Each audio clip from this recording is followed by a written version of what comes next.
And Mr. Raskin is recognized for 5 minutes. So we have more than 2,500 kids in America who are separated from their families, no hearings from judiciary or oversight. We got thousands of people who've been slain in gun violence from Parkland to Las Vegas to San Bernardino County, no hearings on the universal background check favored by 97% of the people. The president has plunged us into trade wars. He's insulting and taunting our democratic allies around the world. He's flattering autocrats and kleptocrats and dictators around the world, and he's done nothing to stop another round of cyber sabotage of our elections coming in 2018. But our colleagues don't want to do any hearings on any of the chaos that's been set loose in the land. No, Mr. Strzok, the GOP wants to talk about your personal texts, 2 or 3 out of more than 50,000 that we've seen. And the purpose, of course, is to derail and discredit the investigation by the special counsel that has obtained 19 indictments and 5 criminal convictions of people like Flynn and Gates and Papadopoulos and so on. And when their names come up, you'll notice that our colleagues maintain a discreet and demure silence on the other side of the aisle. But they're outspoken about this. They say, Mr. Strzok, that you are at the heart of a deep state conspiracy to oppose Donald Trump. To make this claim, they've got to ignore the fact that you were an equal opportunity insulter of politicians.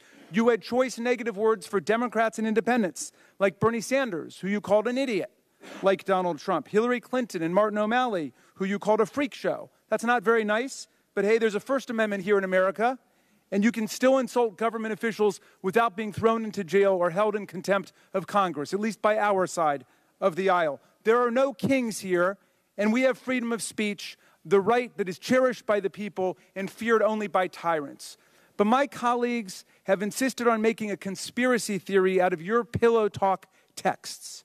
But there are a couple of facts they can't get around. Number one, the IG found no partisan bias affecting the official investigation. Number two, Attorney General Sessions is a Republican appointed by Donald Trump. Rod Rosenstein is a Republican appointed by Donald Trump. James Comey is a Republican appointed by Donald Trump. FBI Director Wray is a Republican appointed by Donald Trump. And Robert Mueller is a lifelong Republican. So this would have to be a Republican conspiracy. So I'm looking for evidence of the Republican conspiracy, and all I could find were the kind of statements that you've been arraigned on today. So I want to ask you about those statements.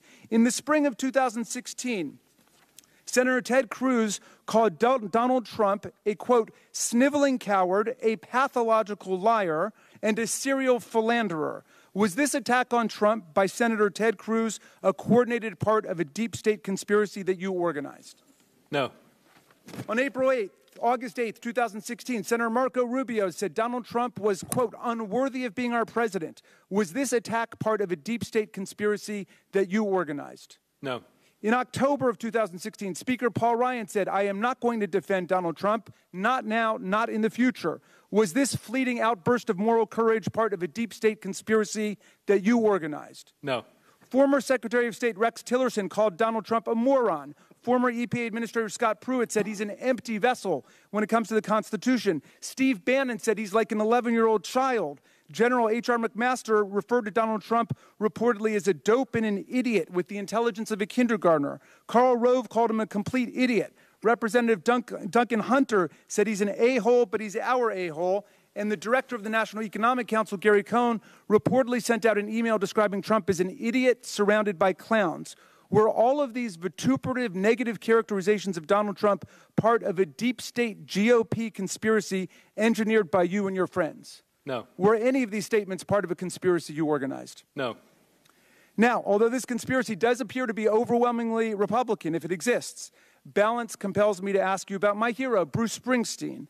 Unlike the others who are all Republicans, Springsteen's a Democrat, and he said, the Republic is under siege by a moron. Did you tell him to say that?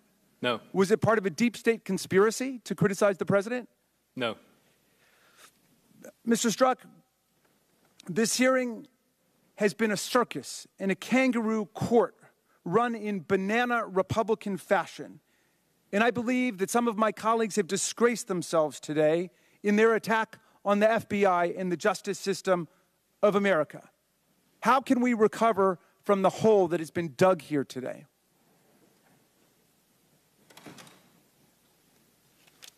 Sir, America is strong. I have However bad I think I've seen it in my life, I am confident that the institutions, the American people, will endure and be great. I have full faith in the United States, all the men and women, and even in times of trial and tribulation, I have every confidence that we will emerge as great as we've ever been. And that Well, I'm with you, and thank you for your service to America. Yes, sir.